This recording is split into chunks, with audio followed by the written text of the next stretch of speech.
Alrighty, well, technically it's a Christmas movie, and I don't want to hear anyone say otherwise. I mean, this Iron Man 3 is a Christmas movie in the same way that Lethal Weapon is a Christmas movie, which is kind of ironic because they're both brought to us by Shane Black, the writer of Lethal Weapon and the writer slash director of this. So, Iron Man 3. Well, right off the bat, I have to say that without thinking about it too hard, this may just be the best Iron Man out of all of them. And I'm going to explain why in a few minutes, but first of all, the premise, it takes place after the Avengers, obviously, and what actually makes this more interesting than you might expect is that Tony Stark is actually suffering from some post-traumatic stress. Because if you recall, at the end of the Avengers, when he carried the missile into the vortex or the wormhole or whatever it was, he saw things, and he saw things that were far beyond his own human comprehension. So he doesn't really know how to handle it. I mean, gods, aliens, other dimensions. He describes himself as just a man in a can. So after seeing all of these and then trying to go back to his to the status quo, his normal life with Pepper, then he just can't do that, or at least not with any kind of with any sense of assured safety. So what he's been doing is locking himself in his basement and building suit after suit after suit. And he has become completely obsessed with the safety of his girlfriend, named who is still Pepper, played by Gwyneth Paltrow, and also he's still just trying to readjust and trying to deal with these occasional panic attacks where he just kind of shuts down. So, well, there's that. However, he is forced back into action when his friend Colonel James Rhodes informs him, or at least offers him a little bit of classified information into a growing terrorist threat known as the Mandarin, who has been making regular video broadcasts where he has announced his responsibility in several bombings, while also threatening America and its president.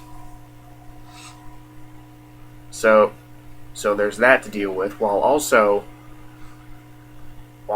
this rival businessman, played by Guy Pearce, he is trying to sell this experimental new substance called Extremis to Pepper, who is now running Stark Industries. So, what do I like about this movie? Well, first of all, the acting. The acting is still very, very solid. Robert Downey Jr. actually gets some new material to work with. I mean, he was still good in Iron Man 2, but like I said, Iron Man 2 was just kind of more of the same in terms of the script, and in terms of a lot of the banter between him and other characters. So Robert Downey Jr. he gets to shine a lot more, not only in terms of performance but also his physicality. I mean, he's in pretty good shape, and the fact that he is out of the Iron Man suit for so long in this movie as compared to the other movies really gives him a chance to showcase a more organic performance rather than just close up of his face inside the suit. So he's still excellent. He still comes up with witty comeback after witty comeback. Granted, a lot of that is the script, but he delivers them well. He still has loads of charisma, and at this point, I honestly can't imagine anyone else playing Tony Stark. Gwyneth Paltrow is also very good as Pepper Potts. she is now very much her own. She now has very much her own opinion this time around, whereas in the first one she was just kind of doing whatever she was told. But she's still a pretty strong female character. She's more independent this time around. She is not constantly trying to work around Tony Stark. Guy Pearce is actually really entertaining in this movie. He plays the rival businessman Aldrich Killian, and one of the things that I like about this movie as a whole is that it kind of deliberately makes fun of the marketing and overall premise for Iron Man 2. Because in a way you could substitute the Mandarin for Ivan Vanko, Whiplash in Iron Man 2 in terms of how they marketed him as this kind of big, bad, no-nonsense villain.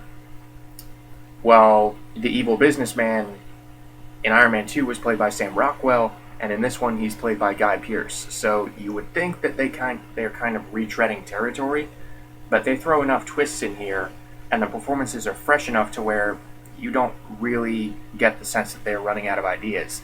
Guy Pearce gives an incredibly charismatic performance in this movie, and a lot of his time he just has this really big shit-eating grin on his face. While at the same time, he's never really mustache-twirlingly evil. You get the sense that he is really liking what he's doing. But at the same time, he's not as loud or occasionally obnoxious as Sam Rockwell. And again, I liked Sam Rockwell in Iron Man 2, but toward the end he could get kind of irritating, and I never really saw him as this legitimate threat. Guy Pearce I could buy as this snide businessman, but also when the movie needs him to be a legitimate threat. And I'm not just talking about the abilities that they give him. I'm talking about just in terms of performance. I did buy him as that threat later on in the movie. Let's see, minor players like Rebecca Hall as Maya Hansen. She's all right. I mean, I wish they had given her more to do, but she's all right. She accomplishes her purpose well enough. Like I said, I wish they had given her a little bit. I wish they had developed her character arc a little bit more.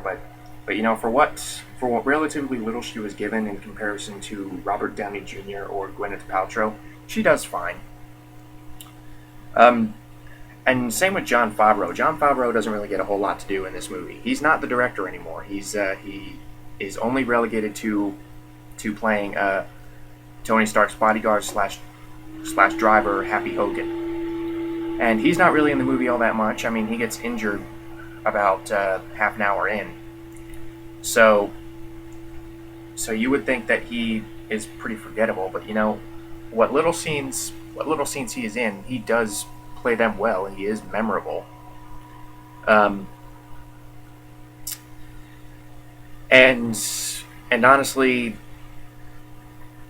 maybe his shtick of constantly being in control would have gotten old if they had kept him in the movie any more than they did. But you know, that's just me speculating. And Ben Kingsley as the Mandarin. Now, I'm trying to decide whether to spoil the big twist later on in the movie. I think everyone has basically caught on to the twist at this point. So I think I will kind of address the big elephant in the room. The Mandarin, or at least the traditional Mandarin from the comics, is not in this movie. And I know loads upon loads of hardcore comic book fans were really pissed off because the Mandarin has been kind of subtly alluded to in previous movies, and they were really looking forward to him being the big bad for Iron Man 3. I mean, he's all over the trailers. And then to find out that he's just this goofy stoned actor, or this goofy druggy actor, Trevor Slattery. I can imagine how that would piss off a lot of people. I mean, a lot of people I know were like, oh, what is this? How could they screw up the Mandarin like this? Now, this may just be my complete uninitiation in the realms of Iron Man comics, but I was not bothered by this. In fact, I actually thought it was a pretty smart move on the part of the filmmakers. Again, kind of almost spoofing the overall layout of Iron Man 2. It would be like if in Iron Man 2, Ivan Vanko's character turned out to be just some prissy little nerd. But you know, the Mandarin in this movie, or at least Trevor Slattery. On one hand, I think the fans of the comics should be grateful for what they got in the beginning of the movie, because in the beginning of the movie, when he's making all of these terrorist threats and using that kind of twangy voice, he is actually fairly intimidating. Yeah, you could argue that, well, maybe he's a little too hammy, but you know, that's the point, and they actually call him out on it later in the movie. But he is actually fairly intimidating. The really gritty style in which these video broadcasts are shot, and the speeches that he gives, yeah, you could argue that they're not exactly realistic, or at least not in. No, they're not really all that realistic in terms of what he is doing, what kind of power he is getting. But on the other hand, I can definitely see where a lot of people are coming from in the sense that all of that is essentially rendered void about 2/3 of the way through, when Tony Stark reveals that, you know, the Mandarin, the guy who has been making all of these threatening video messages, is just some coked up stage actor.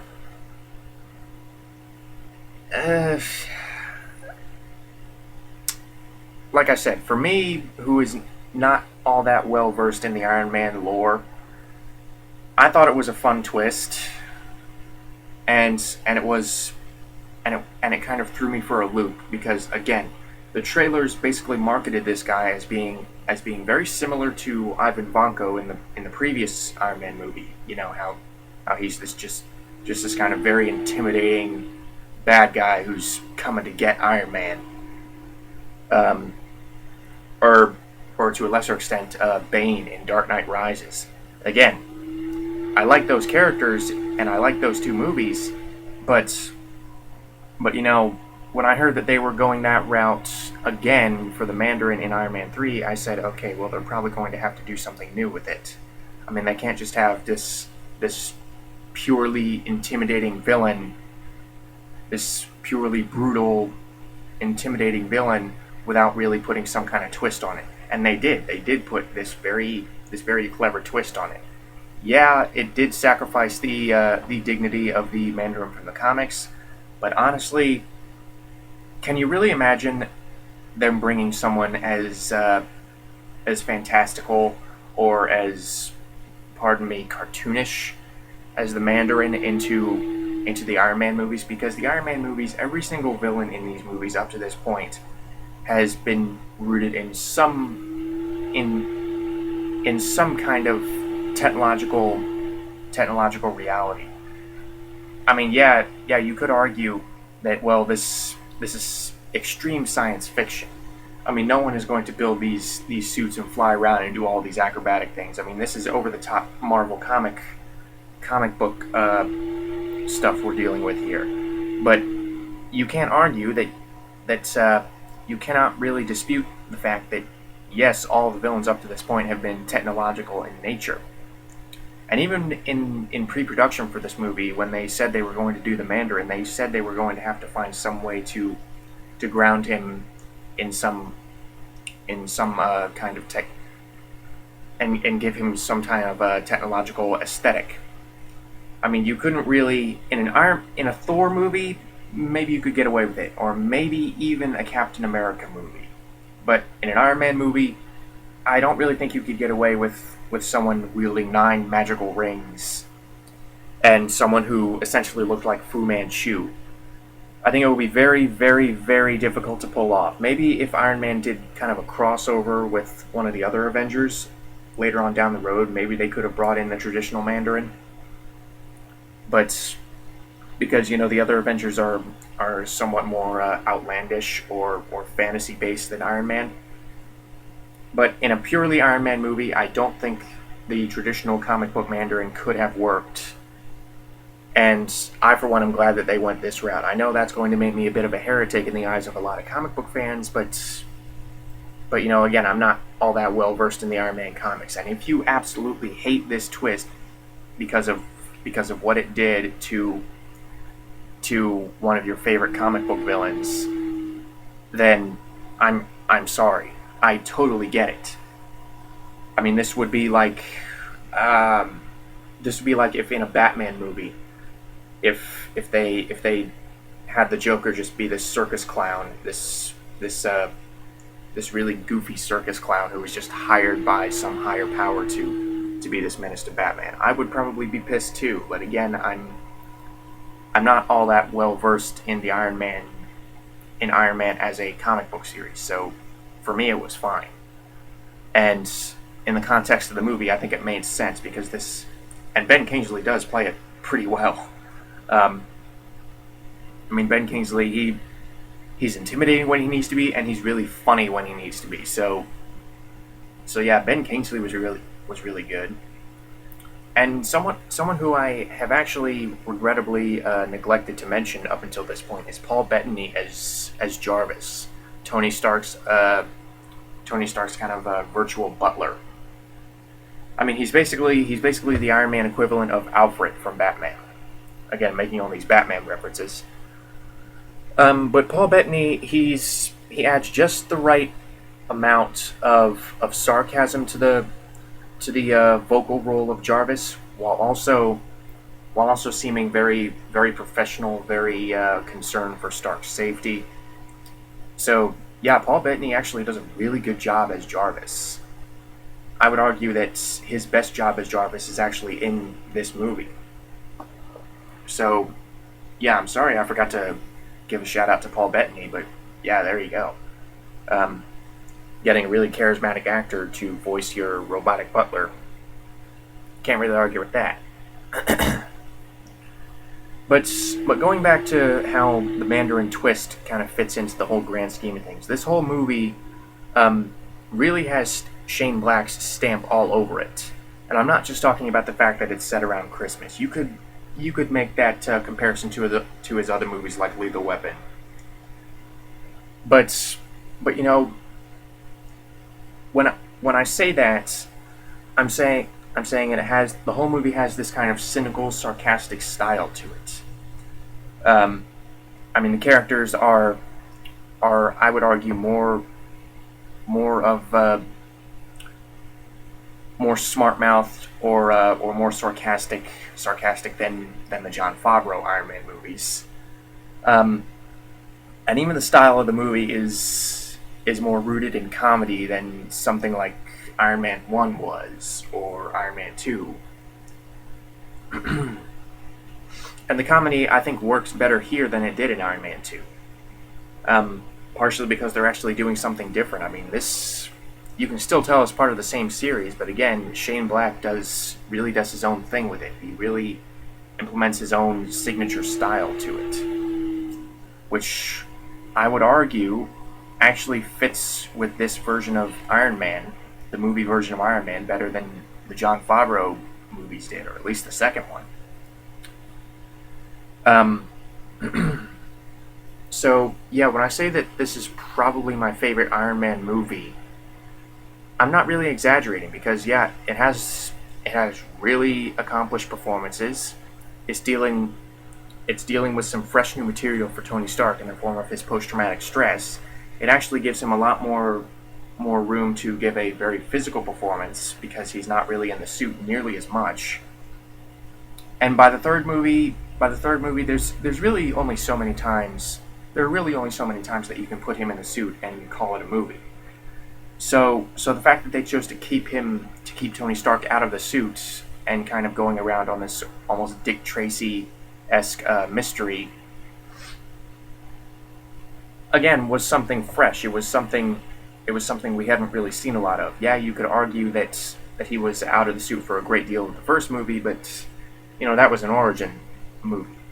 I mean, here he is choosing, or he is actually.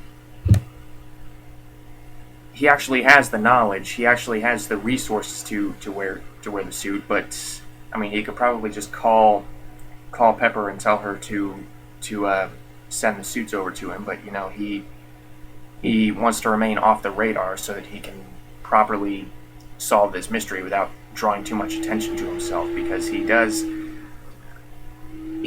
very stupidly give his home address to the Mandarin, which I admit was kind of a bonehead move. But to be fair, they do call him out on it almost immediately. Pepper calls him out on it. He actually says, we're supposed to be in total security lockdown. So yeah, I can't really fault the movie too much for that. And there are problems. Like I said, the whole Maya Hansen character arc could have been less disjointed than it was. It could have been better developed. And again, a lot of people might take issue with their treatment of the Mandarin character, but in my opinion, if these other characters are interesting enough and if the twist is good enough, then I don't really think it detracts from the movie. I mean, I think the whole Mandarin debacle is really just a matter of personal taste. I mean, if you really like the Mandarin in the traditional sense as a character, then you will probably not like the twist that they put on the movie. However, if you were to purely judge the movie on its own merits, just taking, I know this will sound kind of weird, but just taking the comic book and the comic book characters completely out of it, if you were just to judge the movie on its own, I think the Mandarin twist would be a little more acceptable, because you would essentially be watching something that is very self-contained. And I know, again, that sounds pretty weird considering this is a comic book movie, and more so than a lot of other comic book movies, because the Marvel films at this point have reached a status where they are able to implement these very colorful, cartoonish concepts into their movies. So you could argue, well, why couldn't they do the Mandarin? Well, again, for what they chose to do, I think it paid off. And again, some people I think should be grateful for what they got, because, like I said, the Mandarin was actually pretty intimidating when he was doing those terrorist videos. So I don't know, maybe you watch a filtered version of this movie and just skip the terrorist videos and say that he morphed into Guy Pearce. I don't know. But yeah, I really like this movie. The action scenes are suitably well done, and I think they're much more impactful, again, because a large part of it, the characters are not in the suits. And even some of the relationships, and even some of the things that I had a problem with in Iron Man 2. Like I said, Iron Man 2, I didn't really think Don Cheadle was as good as Terrence Howard, but Don Cheadle is, I think, better in this one. A, because he visibly seems more confident in the role, and is thus able to put kind of his own style into it, rather than just trying to follow what Terrence Howard did. And also, we've gotten more time with Cheadle, so we're more used to him in the role. And also, seeing as he is more comfortable in the role, and granted this may have something to do with the direction and the script, but I was able to buy the friendship between Iron Man and Rhodey a lot more in this movie than I was in Iron Man 2. Because Iron Man 2, they were just kind of at each other's throats. Like I said, I think some of the issues in this movie are not really fair to point out, because I think they do come down more to personal preference than actual constructive criticism. I don't mean to discredit or make fun of any comic book fans out there, but I'm just saying my impressions of this movie are that it is a well-paced comic book movie with some with some really effective action. Some, again, kind of going back to the fact that they're not in the suits, so I think the action is more impactful. Some very charismatic performances, a fresh new style on the part of Shane Black as director slash writer, and you know, it's a very good sequel that really cements the Iron Man trilogy as a pretty solid series of comic book movies. And again, I think these are some of the best possible true interpretations of the Iron Man comics that you could ask for. Again, they're able to do this because Marvel has become this the Marvel movies have become this kind of, have gotten really their own style, where they're able to show these outlandish things like gods and aliens, and have this very colorful, fun aesthetic, and somehow work. Something that I think DC is kind of struggling with, but you know, that's an argument for another day. Iron Man 3, very good. Go watch it.